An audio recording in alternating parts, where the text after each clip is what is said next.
What's up, everybody? Hey, Selena here, Selena Baca Crochet. I haven't done one of these in a while, but I'm really excited to be here today to do an Ask Me Anything. So if you're watching live, come on over, say hey, say hello, tell me where you're viewing from. If you have any questions to ask, go on ahead and post them. And after I go through a few questions that have already come in from my group, I'll go through, and any questions that you guys ask live, I'll go on ahead and answer them, okay?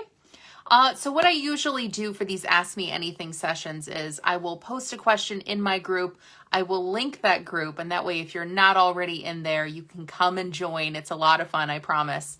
But every now and then I like to ask, I like to just post the question, ask me anything. Typically I get some really great questions that help us have really fun conversations about crochet.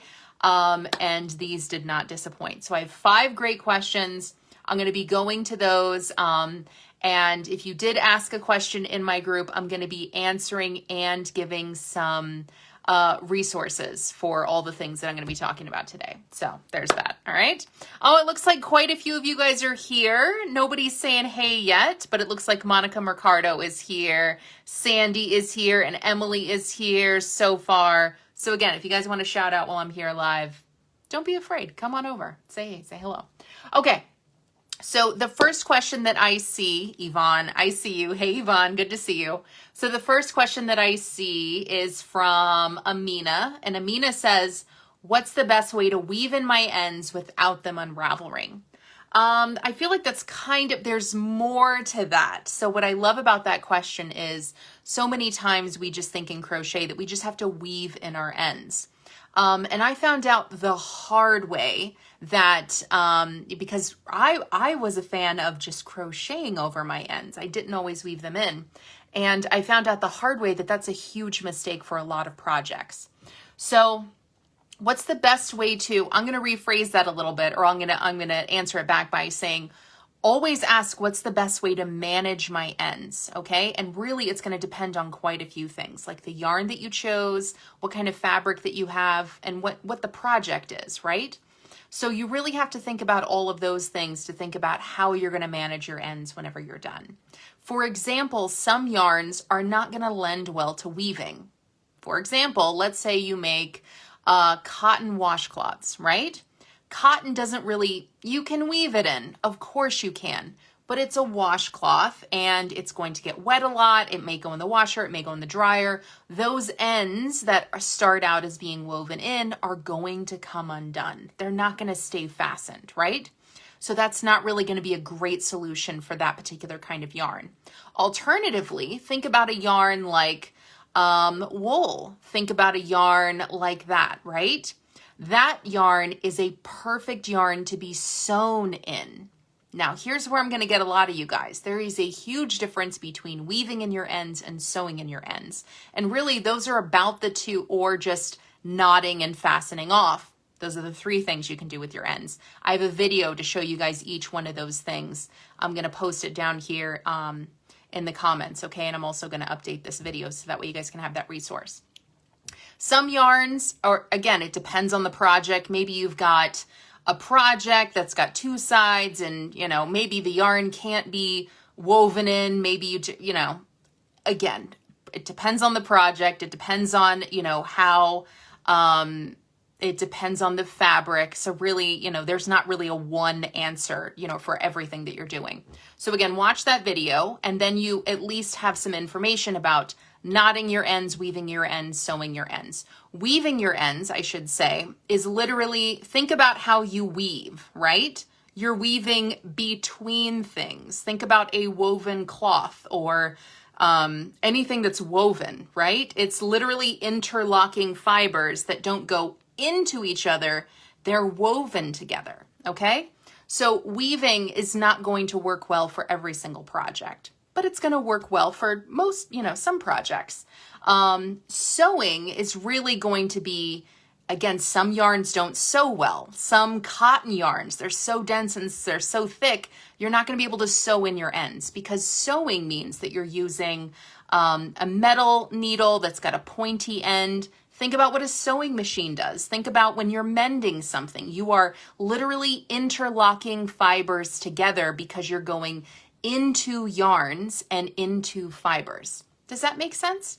So again, you've got those 3 things that you can do, and there's no one size fits all. So it's really just about having as much information as possible. And that way, whenever you are determining what you're going to do with your ends, depending on the yarn and the project and the fabric that you have, you've got some good information.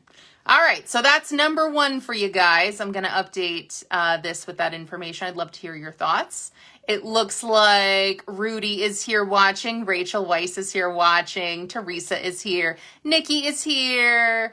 Peg Palmer is here. Monica Mercado, so good to see you. Denise is here. Michelle Fransworth is watching. Melinda Love. Sharon Osborne is catching us from Cody, Wyoming. So good to see you always. Marta is here. Marta says, hi, Selena, and blessings to all from Newark, Delaware. Awesome. All right. So, okay, so that is 1. Let me go ahead and reply to Amina with that little information there. There are 3 ways to manage ends. Take a peek at this video and let me know what you think. Okay, so here's question number 2. And this one comes from Angelica. Oh, I love Angelica. Angelica McKinney. She says, on some stitch patterns, it is harder to see the row count. That's true. Can you give me a tip to identify and make it easier when I forget to use my stitch markers? Ooh, that's a hard one. Okay. So there's 1,000,001 stitch patterns, right? So we can do something as simple as just, you know, our basic stitches like single, half double, double, you know, just kind of rows of that, right? And that's, you know, that's one thing that you kind of have to get used to and count through, right? So there's certain patterns that we see in those stitches, and that way they're easier to kind of count and identify. Typically, the bigger a stitch is, the easier it is to count and identify it. But if you're working on a pattern and it's new and there's lots of different rows in the repeat, or maybe it's a mesh pattern, or maybe it's a lace pattern, or maybe it's just a really complicated pattern, you know, not only in terms of stitches, but in rows. Really, my friend, she says, can you give me a tip to identify and make it easier when I forget to use my stitch markers? Unfortunately, there's 1 or 2 ways that you can identify your rows, and one of them is always going to be with stitch markers. So stitch markers do so much more than just identify a stitch, which I would suggest for a pattern that's a little complicated to count the rows. I mean, definitely use some stitch markers to maybe count the repeats, right? So for example, maybe your row repeat, maybe it has 5 rows of repeats. So maybe on, you know, it repeats rows 5, 6, 7, 8, and 9, right? And you just kind of do that over and over again. So on the first row of every repeat, mark it with maybe a green stitch marker, okay? And that way it stays there. And then not only are you identifying how many rows you've done, because then you can see, you know, each one of these rows are completely different, but you're also counting how many repeats you've done because you've got this little green stitch marker hanging out, right? So you can go, okay, I've got 3 green stitch markers, so I've done the repeat 3 times and I need to do it 4 times. So that's an easy identifier.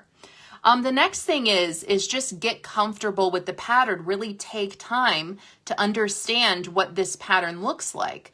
And that way, if you don't have stitch markers or you're not going to use stitch markers, you can at the very least look at this pattern that you're creating and it just kind of, you know, get comfortable with it and go, okay, this is what the first row repeat looks like. This is the second one. This is the third one. I'm just going to mentally make note of that until I get used to it. So you're either visually going to memorize this repeat so that way you can really see it and understand it, or my friend, you just got to use the stitch markers.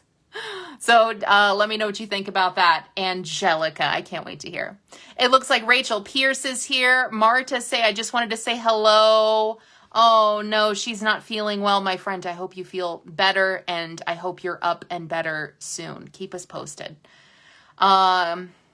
It looks like Karen is here too. Hey, Karen, good to see you. All right, so that's question number 2. I'm going to answer that in more detail in just a second. I don't have a resource for that because it is stitch markers. Stitch markers is always my favorite answer. For everything, stitch markers. Okay, guys, so question number 3, again, I've got 5 and I'm just kind of going through. Question number 3 is from Jade, and Jade says or asks, what are some of your favorite solutions for yarn storage? Ooh, can I show you guys? Okay, right now, my yarn storage is kind of a hot mess because I just finished a giant project and I have like 100 skeins of yarn in all these different kind of places around. So technically that doesn't really count as storage because I'm actively working on things. So really I feel like I'm just explaining the mess that you see back here. Now I have, because this is my job, it's my profession, there's a few different ways I manage my yarn. So I have some yarns that I just love, that are beautiful and make me happy and I want to look at. And so they go on my shelf, right? Am I going to use those eventually? Yeah, sometimes I do, or sometimes I just kind of, de-stash and things like that. But typically, I just want to look at them because they're pretty and they inspire me. And sometimes I pick them up and I make things with them. And sometimes I'm like, you're beautiful and I want you to stay here. So I do have a wall of yarn that is both for inspiration and decoration. And sometimes I pick it up and crochet with it. Now, I like to work with certain kinds of yarn. There's certain kinds of yarn that I just really love. This is one of them, Lion Brand Woolies. I have a lot of this because I like to work with it, right? So I typically keep it on hand, and for all yarns that I keep on hand, I do have a resource for this, and I will share it with you guys. The way I like to store yarn that I use a lot of, I want it on hand and I want it to look nice, is I put it in clear plastic bins. Do I have a clear? Nope, they're all in my closet and we're not going over there right now. But I put them in clear plastic bins, and I like to separate my yarn by the exact type that it is. I know some people like to get creative. Here's all my red yarn, here's all my cotton yarn, things like that. And sometimes I do. Like, for example, I don't have a ton of cotton yarn. So usually I put all of my cotton yarn in one space because I don't have a lot of it. But when you have big bulky yarn like this and you have a lot of it, like I'll put all of my Lion Brand Woolies in one spot. And if I have a lot of that Lion Brand Woolies, it'll all go in the same bin. But maybe I have a lot of the same weight. Like maybe I love weight 4 yarns. I keep all my weight 4 yarns in one bin. That's just the way my brain works. Typically, I sort things by yarn, brand, and type. So all of the same brand and type go in one space if I have a lot. Or I sort them by yarn weight, because sometimes I'm just looking for a weight 3, or I'm looking for a weight 4, or I'm looking for all my bulky yarns. So I go to that section and look through them that way. But really the key for me is clear plastic bins with the top, and then I put them in my closet because now they're outside of the light. So if I have them for a really long time, they're not going to get sun bleached because they're in the dark in the closet. They're in clear plastic bins with a lid. That way, any kind of smells that are going on in my house, because they're fabric and it's going to suck in the smells. So I've got a dog. I mean, I'm not going to let my dog roll on it or anything, but I've got pets, so I don't want pet hair in there. I don't want kitchen smells and cooking smells being soaked up by my yarn. And I also don't want things like dust and debris to just kind of gunk up my yarn. So the long answer to that is clear plastic bins in a climate controlled area that's in the dark. And I like to separate them in the ways that I said. So I hope that helps. If you guys have a different way that you store yarn, you want to share a picture, you want to just tell me about it, let me know in the comments. I'd love to hear and I'd love to see, and I'm sure it'd be inspiring to everyone. I love to give talks on, I've been in this business for a while, so I do have a talk on yarn storage that I'll share here, and it does include a Pinterest board link for I went on Pinterest and I kind of went crazy with how other people store yarn. So I've got that for you too as a resource that should be fun for you guys to go and take a peek at. Whew, all right, who else is here? It looks like Marta is here. Melanie Thomas, my friend. Hello, long time no see. It has been a long time. It's so good to see you here. Let's see, Verena is here. Jessica is here. Jessica Millard, so good to see you. Melissa McCormick is here. Melissa says, hi, you look gorgeous today. Love your hat. This is my current crochet along. If you guys are in my group, you would know all about my crochet along. This is the basic slouch hat, and I've got all the details in my group. So come on over to the group. It's you can get all the details and the links and the coupon and everything when you just click on the main image. What do you call that in a group? The banner. Click on the main image. That's what you can do. And you can get all the details on this basic slouch, which is my new favorite hat ever. And I've already given a couple chats about it. If you've missed it, join the group and you guys can get more details there. So thank you, my friend. Lisa Brown is here. Hello, Lisa Brown. Andrea is here. Jessica Millard. She says, hey, my yarn is all willy-nilly in my closet. Yeah, right now there's a lot of willy-nilly going on. A lot, because like I said, I just finished a project. So there's yarn on the floor. There's yarn in boxes. There's yarn in a basket. There's yarn in those baskets. There's projects over there. There's a project up there. So like I said, I just finished quite a few big projects. And for me, it was hard for me to kind of put everything away until I was totally done. And I just finished last week. So I'm still kind of like, oh, I'm not ready to clean up that yet, but I will, I promise. Melanie Thomas, definitely making that hat. Thank you. Have some yarn I've been holding on to for some time, and it is warm fall colors. I can't wait to see. Keep me posted, Melanie Thomas. And Bridget is here watching. Hello, and thank you for joining. All right, guys, so those are my storage ideas. I will share a video chat with me yammering on about that even more from the Yarn Life show. Who here remembers the Yarn Life show? Anybody? We went for 2 seasons. And then we stopped. Maybe we should bring it back. Anyway, I've got a whole chat on yarn storage, and I've got some Pinterest inspiration boards to share with you guys too, because I've already done all that for you. All right, so that's that. All right, next question is from Jade also. Jade she's got some good questions here. Jade says, how do you avoid hand cramps? And I'm assuming it's when you crochet, because crocheting can, really bring on a lot of hand cramps.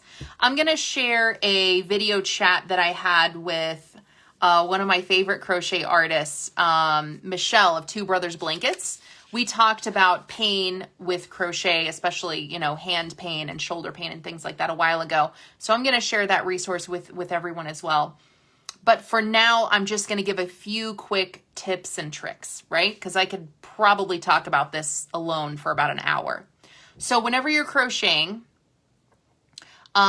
you're holding your hook and you're holding your yarn and you're looking at what you're doing. And if anything hurts, if your shoulders hurt, if your arms hurt, if your fingers hurt, if your wrists hurt, if anything hurts, think about how you're holding everything and think about if that is the most comfortable way for you to be holding everything. If you've been crocheting forever and you're like, this is just the way I crochet, this is it, I'm not making any changes. I understand, because I kind of feel the same way. I've been doing what I do for so long that it's just what I do. But also, I've been doing this for so long that if something hurt or was uncomfortable, I made a slight change to make it more comfortable. So my advice is, if you're just learning to crochet, you might, and you feel discomfort and you're constantly readjusting. If you're constantly readjusting, you might not have the most comfortable holding style, in which case do what feels natural to you to where you're adjusting less.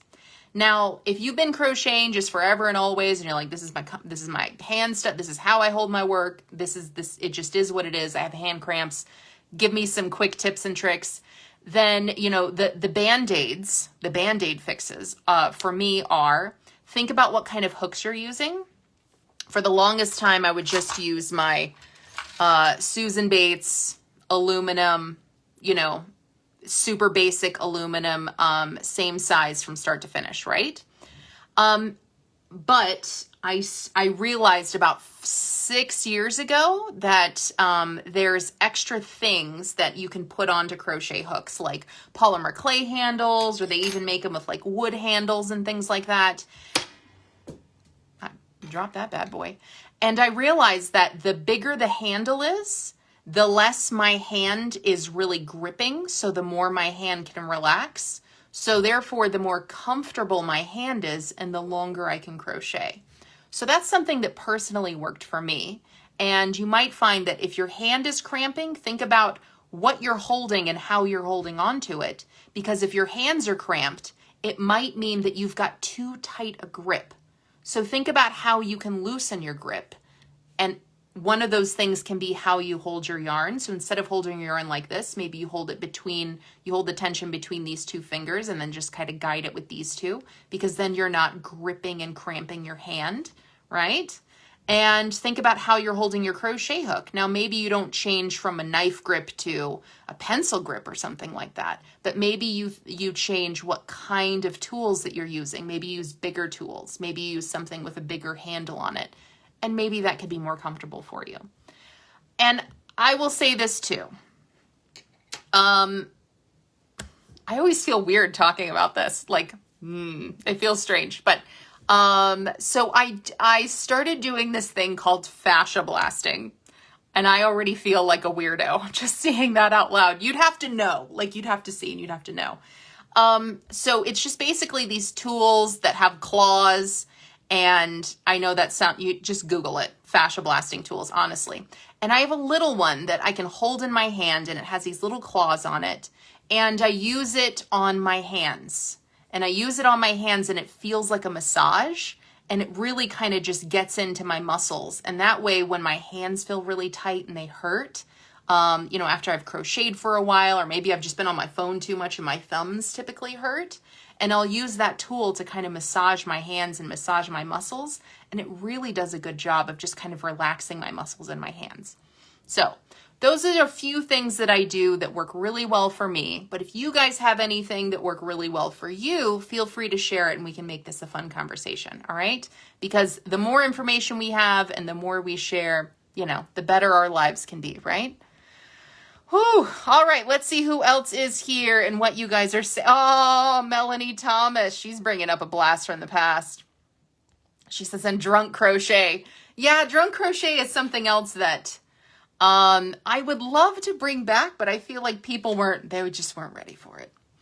The masses just weren't ready for drunk crochet. Essentially, I just wanted to a little bit kind of mimic drunk history a little bit. If you guys have ever seen that on I think it's the History Channel, Drunk Crochet. Not to that extent, but I'd love to just, have a couple drinks with people in the crochet world and we talk about crochet. And, really, I like the drink element because, I like to have a social drink, and look, I'm over here explaining myself to you. I like to have a social drink, but it's fun to, socialize with, with the crochet world, and sometimes drinks are nice. So anyway, maybe I'll bring that back. We'll see. I'm not sure. Oh, Melanie says, love Michelle from Two Brothers Blankets, another great pattern writer. Yeah, I dig her. I've been following her for a number of years and I think she's fantastic. She knows her stuff. Aurora is here watching. Zelda is here. Catherine is here. Aurora says, going to try a thicker hook. Yeah, thicker handle hook, definitely. And be careful about what materials or what you're doing. Be careful about the materials pertaining to what you're doing. Simply because, and hold on, let me get an example. All right, so the bigger the hook, typically the heavier it is, okay? Even though it's aluminum, you might find that a bigger hook is heavier. Heavier means you're holding on to it more, right? So even having something more on it is going to make it even more heavier. So definitely consider that as well. What I really like, well, I'm a Susan Bates fan, so I digs the Susan Bates.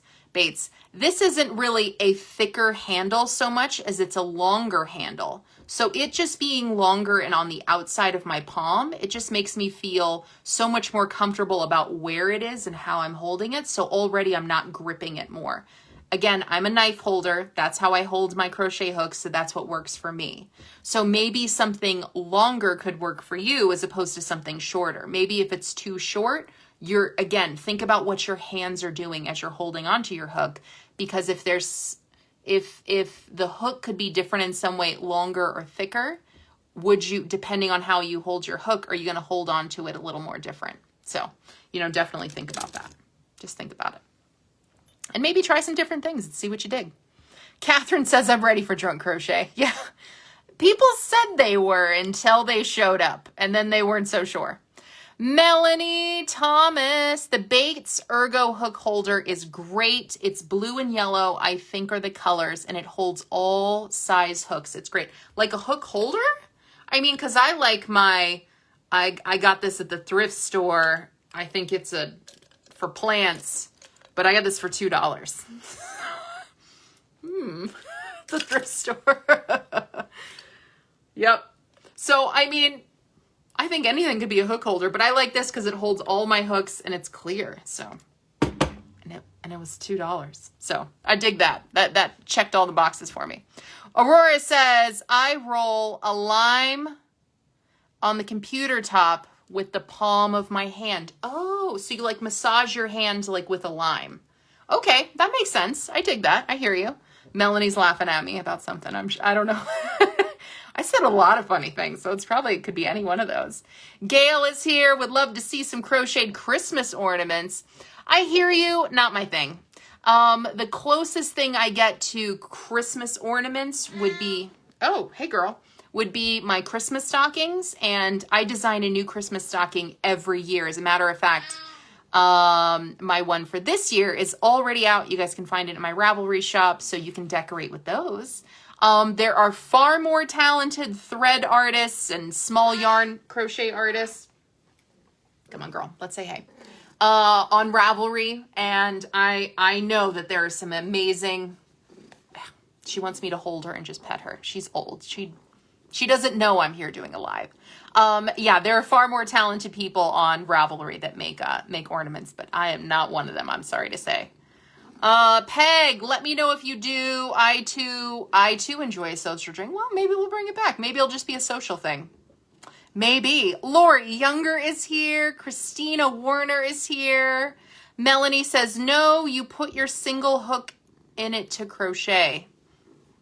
Oh, like a pencil grip, but for crochet? Oh, I'd love to see. Okay. All right. I hear you. Christina, I wish I had all my hooks in one place. Yeah, I had to buy the $2 solution because I needed all my hooks in one place. Lori Younger, the Christmas stocking with fingering yarn make great ornaments or gift card. Oh, there you go. There's some creative solutions. Yeah, that's right, lady. Okay, yeah, Melanie says it's a big fat handle. Okay. All right, and I've got one more question. Again, I had 5 questions that I wanted to answer. This one is from Beth Russell, and her question is, do you have any tips for crocheting with black yarn? I do. I've got the tips. So whenever you're crocheting with black yarn, you just have to be in good lighting. I would suggest crocheting in the daytime, close to daylight. I don't mind crocheting under lamps. I don't mind crocheting in the dark, anything like that. But I will say that whenever I'm crocheting at night or in the dark or with a lamp or something like that, I typically already kind of know what I'm doing. So whenever I'm crocheting, I don't need to really look at every single stitch that I'm creating. I can just kind of I can glance down every now and then. It's my experience. It's my perception. You guys may have a different one, and I'd love that feedback if you have it. That with black yarn, it's really dark. Of course it is. It's black. But it's very difficult to see. So it may depend on just what you're making. Maybe you're making something that's, a type of fabric that's really easy to see. It's really easy to work with. For example, if you're making granny squares with black yarn, you don't really need to look too much. You're just looking for that little space to work your stitches into, right? So if you're working with black yarn with a pattern like that, then, you can do whatever's comfortable. If you're working with black yarn and you're creating a fabric that's really dense and it's difficult to see where the tops of your stitches are to place your hook, then nighttime crocheting, or even if you have a lamp, even if you have one of those daylight lamps, the aught lamps, I feel like it's just going to strain your eyes too much. And for me, that gives me a headache. I don't like that at all. It's too much strain. It's too much tension. So for example, right now I'm next to a window. I've got great light. So if I am working with black yarn, I'm going to really be able to see the individual stitches and the fabric. So that daylight is just going to make my crocheting that much easier. So that is my advice to you, my friend. All right, and those are all 5 of the questions that were asked in my group. So again, if you guys have any questions here, now is the time to get those out there, and I'll answer 1 or 2, depending on how much time we got here before we go. And Melanie, I'd love to see this big fat handle that you're talking about. I want to see that. Oh, Melanie says headlamp is my must go to. I hear you, and I know that a lot of people do that. My personal preference is that I can't crochet like that. If it's artificial light, there's still too much contrast, and it really just bothers my eyes. So if I'm crocheting and the lighting is poor, it better be a project that I really don't need to dedicate a lot of time and attention to, that I can just do a little bit more, what do you call that? When you kind of get into a groove and you're not really like staring at it the whole time. But again, that's my advice, is don't crochet with black yarn at night, because even if you have a headlamp, even if you have a lamp, even if you have all the lights in the house on and you're under a lamp, I feel like that kind of lighting is too much strain. It'd be too much strain on my eyes. It would give me a migraine. So I can't suggest that for anybody else. Christina, I am waiting for my 2 Susan Bates I and K hooks. The new ones with the ergonomic piece is a lifesaver. I hear ya. Kim is here watching. Rosa is here. Lori, autopilot. Yeah, that's what I was thinking. I was like, when you're just kind of doing it and you're not thinking about that thing. Yeah, autopilot, when you're crocheting on autopilot. So yeah, autopilot, those kind of projects where you can kind of go on autopilot, it's not taking 100% of your eyesight and your attention. I crochet those, those projects at night or in poor lighting. But black yarn, dense project, that ain't one of them for me. I'd have a headache after like 20 minutes. Yeah, not my thing. Can't do it. All right, guys, so that is it. That's it for the Ask Me Anything. I wanted to make sure that I answered all 5 of the questions that were asked in the group first.